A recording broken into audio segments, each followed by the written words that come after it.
ఆ ధనరాజు మనసులో విచారం చేసి ఆ గొల్ల పిల్లలు ఎక్కడైతే ఉన్నారో, ఆ గోపాల వాళ్ళు ఎక్కడైతే ఉన్నారో వారి దగ్గర వచ్చి ఆ గొల్ల పిల్లలు చెప్పి మళ్ళీ మండపాన్ని ఏర్పరిచి, సాయంకాలం అయింది కాబట్టి ఆ గోపాల పిల్లల మండపాన్ని తీసే సమయంలో ఉన్నారు.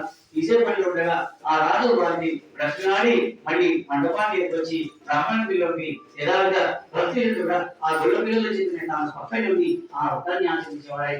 ఎప్పుడైతే రాజు ఆ విధంగా సత్యాసనక వ్రతాన్ని భక్తి శ్రద్ధతో ఆచరించు స్మరణ చేసుకుంటూ సత్యదేవ సత్యదేవ సత్యదేవ అంటూ స్మరణ చేసుకుంటూ ఆ వ్రతాన్ని భక్తి శ్రద్ధ వారి చేత ఆచరింపబడాను. ఎప్పుడైతే ఆ వ్రతం ఆచరించినాడో అక్కడ ఉన్న బ్రాహ్మణుల చేత తీర్థప్రసాదం స్వీకరించి వారి చేత శతమానం భవతి శతాయు పురుష శతేంద్రియ అంటే ఎప్పుడైతే ఆశీర్వచనాన్ని తీసుకుని వచ్చి చూసిండో ఆ యొక్క రాజు తన యొక్క పటాన్ని కొంచెం దూరం వెళ్ళేసరికి తన యొక్క పట్టణము, ధనము, ద్రవ్యము, రాజ్యము, బంధువులు, బాలలు అందరూ కూడా కనబడే వాళ్ళేరి. ఈ చొప్పున ఈ వ్రతం 360 వ్రతాలు శ్రేష్టమని నెలకు ఒకసారి చేసేవారు అవుతున్నారు.